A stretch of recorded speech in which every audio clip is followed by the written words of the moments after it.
వెంకటేశాయ.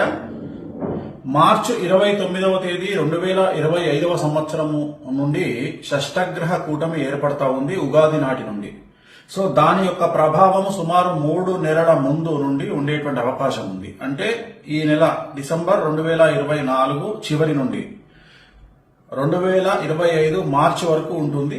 So కొన్ని రాశుల మీద దీని యొక్క ప్రభావం ఉండేటువంటి అవకాశం ఉంది.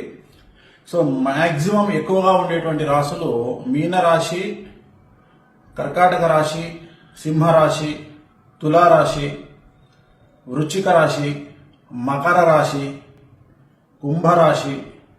సో ఈ రాశులకు చాలా తీవ్రమైనటువంటి ఆరోగ్యపరమైనటువంటి ఇబ్బందులు, మానసిక పరమైనటువంటి ఇబ్బందులు తలెత్తేటువంటి అవకాశాలు కనిపిస్తా ఉన్నాయి. ఖచ్చితంగా ఈ రాబోయే 3 నెలల పాటు అంటే ఉగాది వరకు కూడా 2025 మార్చి 29వ తేదీ వరకు కూడా ఈ రాశులకు, నేను చెప్పినటువంటి రాశులకు సమస్యలు ఏర్పడేటువంటి అవకాశం ఉంది. కాబట్టి ధైర్యంగా ఉండండి.